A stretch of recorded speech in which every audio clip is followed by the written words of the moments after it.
All right, this is the best experience with your host, Nick Best, and the Angry Dad. And before we get into today's podcast, I'd like to thank our podcast sponsors, Barbell Apparel, a premium athletic wear engineered for performance with a tailored athletic fit, refined clothing for an athletic body type. Evolution Athletics, supportive gear company owned by Brian Shaw, four-time world's strongest man and strongest man on earth. We believe in all athletes and supporting their journey towards greatness. Iced Up Industries, $50. That is $50 off with code BEST at checkout at Iced Up Industries. Make sure you go use these links. We really appreciate it. It helps us out. Don't forget to and review this podcast. When you do that, it really helps us with everybody. Correct. And yeah, that's it. And we're back in studio / Nick's garage, my desk, and Giants Live is around the corner. It's coming up faster and faster. September. The more, yeah, exactly. It's definitely right there, and it's exciting because, like I said, Las Vegas, New Orleans Arena. Let's just talk about that. Like that's right there itself is a legendary stage, a legendary. I mean, the venue. Olympia's been in there. I watched Jay Cutler beat Ronnie Coleman in there. So that was pretty crazy. So yeah, there's like a lot of legendary stuff that's going on in that place. They had the hockey team in there. They had a lot of stuff before the Golden Knights. So it's a pretty amazing arena, and the seats are great. The boxes are great. It's just a neat place to go see a show and stuff like that. The concerts. I saw Jane's Addiction there. I saw all kinds of stuff there. So it's a pretty cool arena. I like it. And it's going to be amazing to watch those guys go up and go after the mythical, 1105, That's it. That is it. Or 505 in kilos. So exactly 10 or something like that, 1112. So it's going to be pretty exciting. One of the things that I always seem to notice every time we go to a strongman event, it's the hotels and the places, the free breakfast, all this stuff. But we're going to Vegas, or it's going to be in Vegas. And even when we went to World's Strongest Man, none of the businesses were truly prepared for how much food was about to be consumed or sold. And it's funny. I don't think the Orleans will have that problem. Exactly. That's what I'm saying. They've had the Olympia there. Some of the food's a little cleaner for the Olympia, so it's just a little cleaner. But the thing is the volume. You know what I'm saying? Yeah. It you couldn't have an event like this. Like when we were at World's Strongest Man last year in Myrtle Beach, the places were like, oh my God, they weren't ready for the amount of food to be eaten. So like they were running low on supplies. But like good thing about Vegas is it's constantly supplied. So they're going to be more than ready because like I said, a strongman's eating about twice the amount of what normal people eat. And so if you have, a ridiculous number of people that show up, exactly. It's just funny because like I said, I just remember seeing like the restaurants, the hotels, they scramble because they're like, oh, we just can't put out enough food. I'm like, oh, it's because everyone's trying to get ready for today. Yeah, it's going to be fun to watch. So it's going to be really neat to see, what Giants brings to this. And I'm so excited for this. My only regret is, I'm retired. But, I would have loved to compete here. I'm still going to go, still going to hang out, still going to watch, still going to talk to people, hang out, maybe do a thing or two if they want me to do something. But it's going to be fantastic. And you got to get on the tickets now. I think they go up for sale here in another day or two. Oh, no, they already went up for sale. They had the pre-sale. Now the tickets are up for sale. So make sure you guys get your tickets, get yourselves prepared. Book a room, book a flight, drive on through. And the guys are going to be around. They're approachable. I mean, when they're walking through the hotel and stuff, go say hi to them.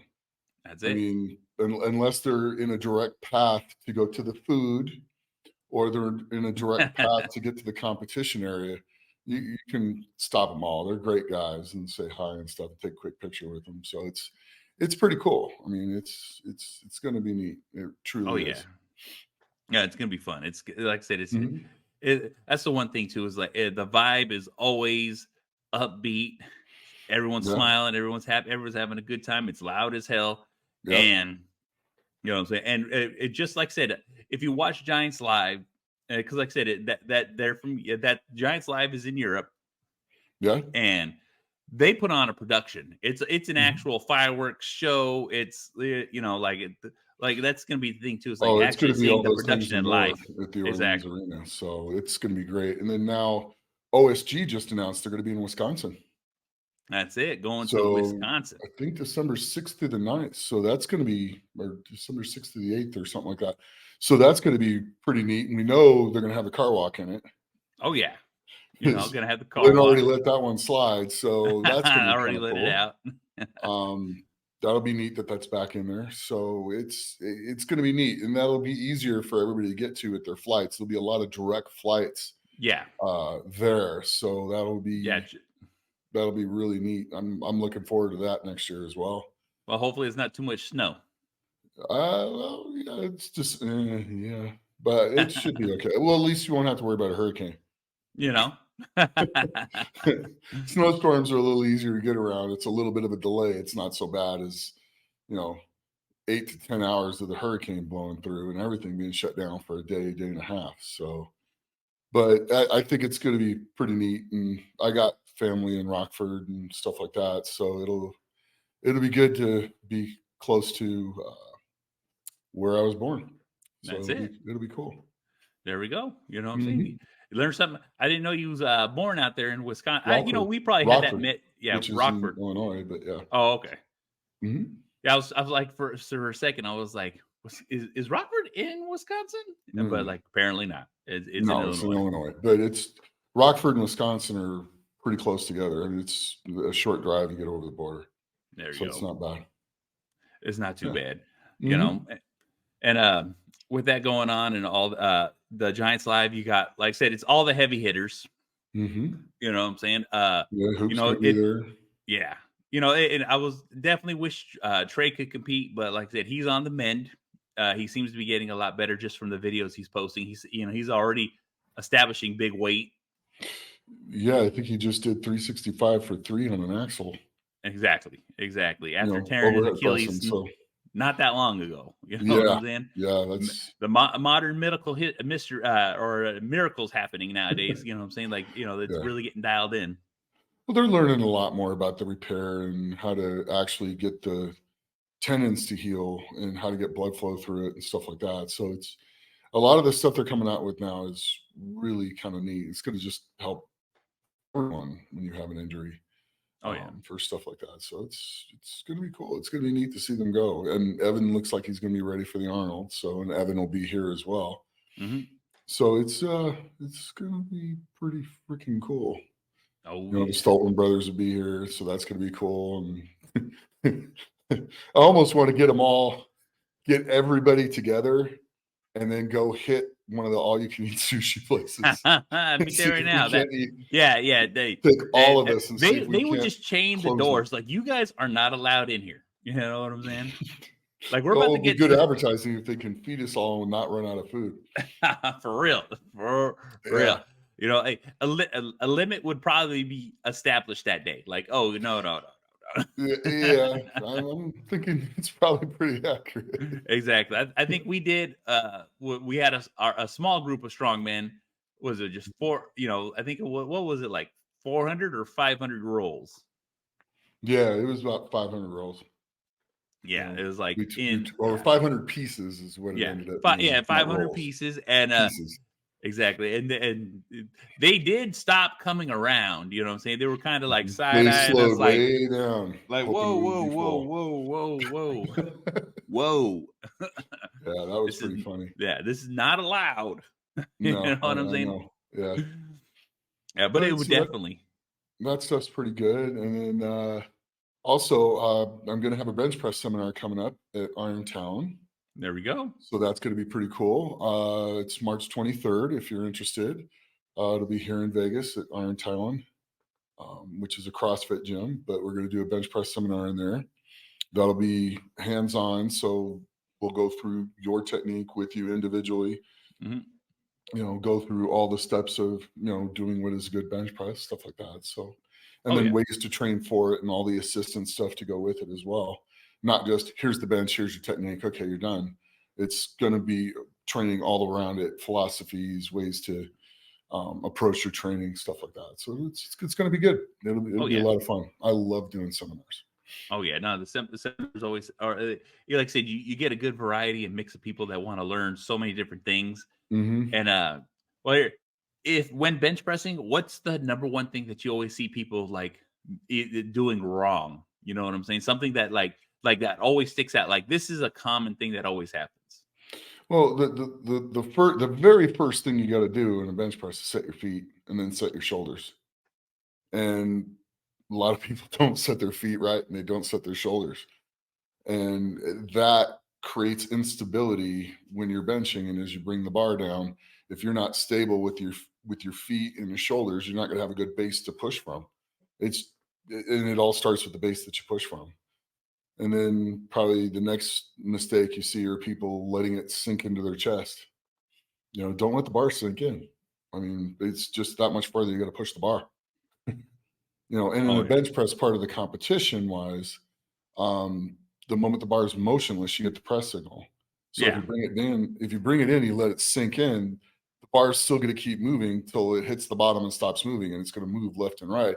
It's just Yeah. going to take that much longer before you get a press signal. Whereas if you bring it down and stop it right at your chest, you're going to get a press signal right away. So There those you are a go. couple of little things like straight off to to think about as you're getting ready to bench. Oh yeah. No, no, Mhm. that's definitely yeah, that's definitely interesting because and one of the things that you always see like for the majority of people like there are a lot of people do a lot of block lifts where they Mhm. like I said they either have the block attached to the thing or someone's holding the block for them. You know, Right, right. Well, that's good with bench press shirts, and that type of training. But I mean, if you're going to bench raw and you want just pure strength, I mm, it's it's not as effective as other things. It's good for benching in the shirts because you can touch it down, get used to coming in there, and then yeah. keep pulling out the blocks and keep lowering the bar down, so you can get down to your chest with the shirt on. It's very effective with that, but it also helps for some partials. But I mean, really, there's other ways to get a better overload with that where you don't have to go as heavy. Well, and here what's the accessory? What's the one other movement besides actually It's going to be a little controversial, but I'm going to say dips. Um, Heavy dips, you know, one or two sets of heavy dips, but smart heavy dips, um, are going to make a big difference in your lockout, especially if you can get any kind of an arch. It's going to make a massive difference, and it allows you to really drive with your triceps as well as your pecs at the bottom of the lift. So that really makes a massive difference.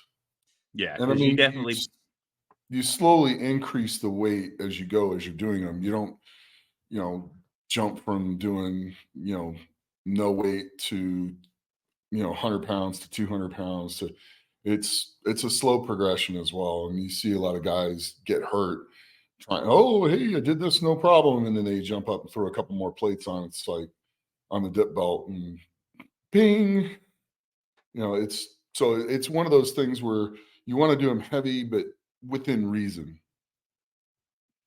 yeah. So it's be smart in your training, not just throw the weight on because you can. Yeah.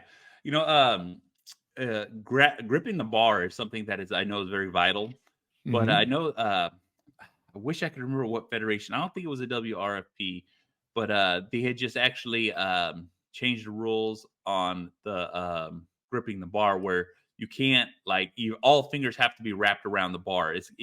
Right, you Like can't false grip it. the Yeah, side exactly.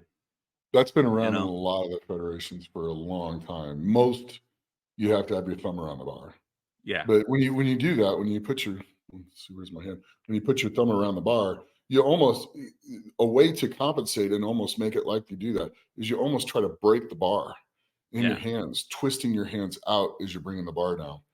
And that'll almost give you the same feeling as having the false grip anyway. It's just knowing how to angle your hands on the bar while you're doing that. And you know, you're trying to bend or break the bar and twist it out like this as you're benching. Makes a big difference, and also gets your elbows in as well Yeah. as you're doing it, which is a big help for bench. Now, like I said, there's a big difference between bodybuilding and powerlifting, and especially in benching. Understatement of the year. Understatement of the year. But yeah, because I mean, when you're bodybuilding, you're going to bring it down higher on your chest. You're trying to work the whole length of the muscle. You're trying to do this, and powerlifting, you're just trying to hit sheer numbers, sheer weight, and also for football too, because it's more athletic that way too. Because you're in here, you're not like in here for football. You're same type of leverages. It's going to cross over a lot when you're trying to, press somebody away if you're an offensive or defensive lineman. That and incline presses. Incline presses were huge when I was playing football, stuff like that. I was getting up to where by the time I was a senior in college, doing close to 405 on an incline as well.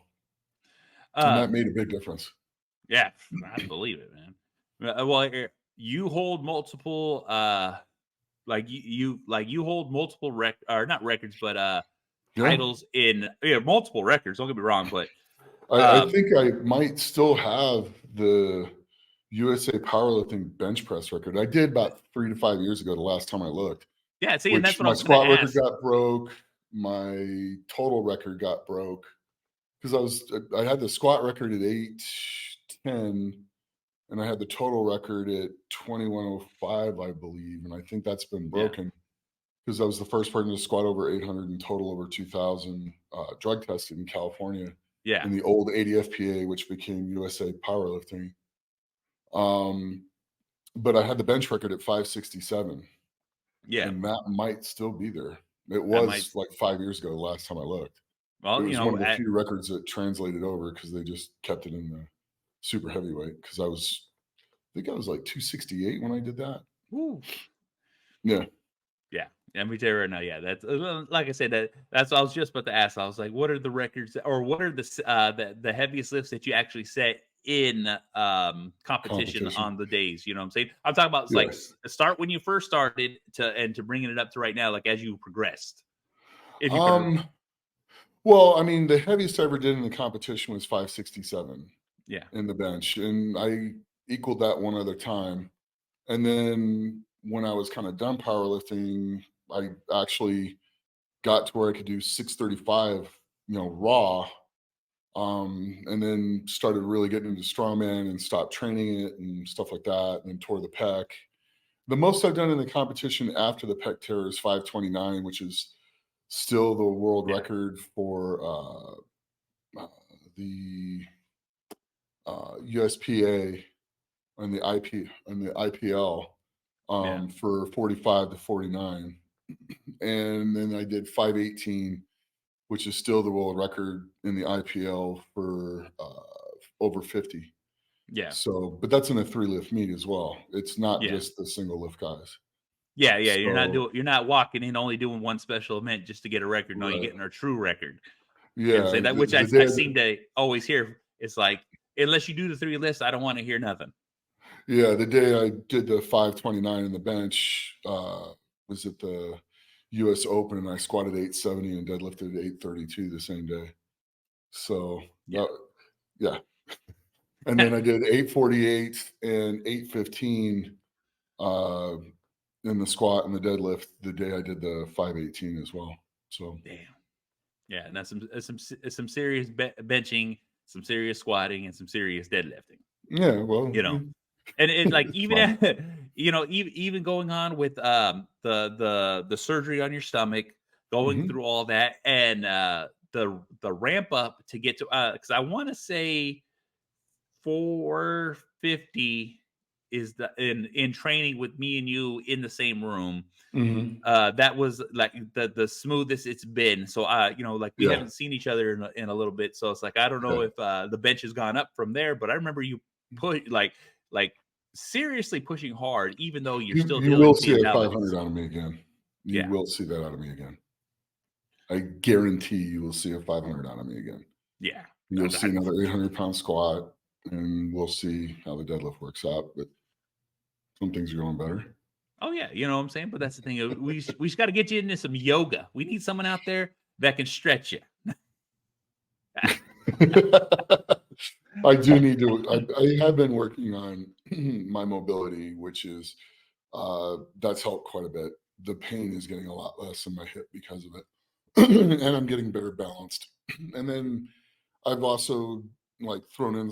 I usually have never trained like box squats, stuff like that, but I'm putting the box squats in to know kind of right where I need to be Mm-hmm. and push out of it, that type of stuff. And it's also when I sit to the box, it also levels out my hips Yeah.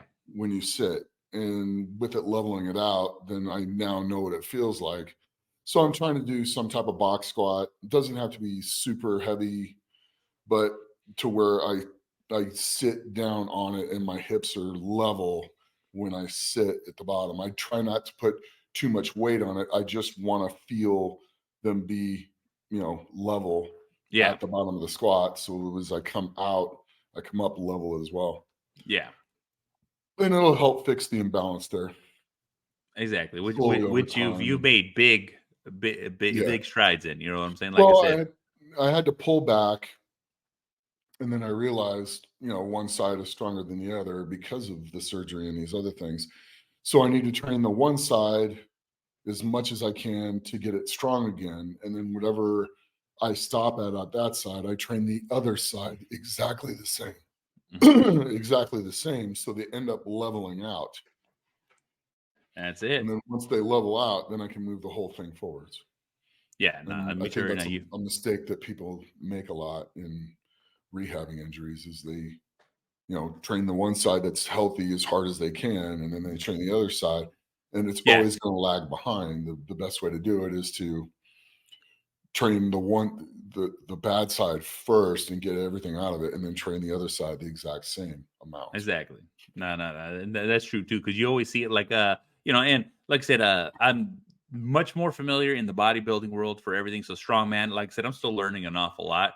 But like Mhm. one of the things you always see is you see bodybuilders pop a bicep, hurt themselves, and guess what? They're just and I understand it, and it takes a lot to go in the gym with an Yeah, injury and just train, but they're just training one arm or just yeah, training one leg, and it's like right. you know Well, yeah, like do that, but just understand that when you get back to training your other body part, you need to level those out. yeah. But the interesting thing is, who tore his bicep? It was the Liver King. Yeah. I ran into him at the SHOT Show. What? Yeah, I Well, ran into hey, him at the well, SHOT Show. and I understand your feelings towards that guy. So I am definitely interested in hearing the conversation that you had. Because, like I said, me and Nick, we're best friends. We talk all the time. And so, I know It opinions. was an interesting conversation to say the least, because I came around the corner and he's talking to somebody about training heavy and doing all that stuff. I just go, or you can just train with somebody who actually trains heavy and does World's Strongest Man. And he Yeah. like turns around. And I said hi to him and we were nice and stuff. And then we got into it. And when you started talking to him, he's not a bad dude. It Yeah. was actually pretty interesting. And he told me, I told him about, how I'm healing from uh, the kidney and how long it Yeah. was out and stuff like that. I'm like, yeah, I mean, you can get back to doing things within 2 weeks. He's like, I just can't take 2 weeks off. I go, yeah, you can. You can do other things. Blood in and blood out. So it's going to make it heal. So Mhm. go do your drags, go do that other stuff, but just leave that arm alone other than moving it, and like jump in a pool and move your arm in the pool, do stuff Yeah. where it's going to be weightless, where you're not going to put a lot of pressure on it and stuff like that. And just get the movement out of it that you can and get blood in it, and I go, because your tendons take a little bit longer to heal, but you're going to get back to where you were. You're going to be able to do all these things. You just have to be smart about it. And he just kept like asking me question after question, which I thought was really kind of neat, actually. Nice. And he took down my number and stuff like that. So, he was There we like, go. yeah, you can come out and do this challenge. And I'm like, he goes, but the kettlebells for you will be 150 pounds. I'm like, okay. Yeah. So like One it's like handed. walk a mile with 150 pounds in each hand. I was like, Yeah. That's my warm up. That's not even the warm up. That's the implement. It's like I might have the world record in the farmer's walk there, bud. So I'm not real afraid of 150 pounds in my hands. Oh yeah. But the mile's still a long way to go, though. So Oh yeah, no, that is a long way. That's some super cardio for a it was strongman. still kind of neat and refreshing to sit there and talk to the guy. So that was pretty cool, and he was very nice and respectful to me. So that was cool. There you go. That's good. That's good to hear. That's good to hear. Yeah. You know. So that's talking about the SHOT Show. What was there anyone besides the Liver King that you're actually able to run to? Because I know there was quite a bit of people there. To be quite honest with you, I ran into Adam Shearer. Oh yeah. Yeah, Braun Strowman. I ran into. Oh man. Braun Strowman. Yeah, it was kind of neat to run into Adam. He was busy doing his thing, but we talked for a couple minutes, and it's always great to see Adam. I've known Adam for quite some time, and it's just I competed with him in Strongman and stuff like that. So it's always good when you see him and hang out, and the energy you feed off that guy is it's incredible. It's always good to see him. So that was pretty cool. And then just ran into just all kinds of people. There you go. Getting through it and stuff. But the SHOT Show's like a big show. Yeah, I have never seen a show that big. I mean, it was in multiple buildings. It was at Caesars. It was at the Venetian. It's on multiple floors of the Sands Exhibition Hall, stuff like that. So it was utterly massive, and it was pretty neat to go through and see some of the stuff. Yeah. Hell yeah. Still couldn't find a vest to fit me though. Yeah. Hey, any custom makers out there understand we need this big. You know what I'm saying? Yeah. So that was kind of funny, but got to check out a lot of really neat stuff. Got to meet the people at Axel for the ear protection and stuff like that. Which I got one of the headphones from them, and because we can't just wear the inner ear stuff at the range, we have to wear the muffs. Yeah. And I got the muffs, and man, what a difference. Oh yeah. What a difference. Because usually when we fire the 50 cal, I have to put the inner ear and the muffs. Inner ear things in. I don't have to do it with those. Yeah. And they seal to your head that good, and then the noise reduction on them is just unlike anything I've ever seen. So that was pretty cool. Hell yeah, that's really cool. That's it. So well, Nick, man, we covered quite a bit today. Yeah, we were all over the place. Yeah, exactly. Well, let our listeners know. Okay. Well, as always, train hard, train smart, and be the best you can be. And if you like this, please like, share, and subscribe. And if you have any questions or anything you want me to talk about, leave it in the comments. Give us some subjects. I think the next one of these we're going to have a guest on again. So we're going to get a hold of a couple guys to talk to them, and maybe a couple girls as well, and start having some more guests and stuff like that. Let me know in the comments who you would like to see as a guest, and I'll reach out to them as well. Okay. So as always, train hard, train smart, be the best you can be. And that's it. Have a great day.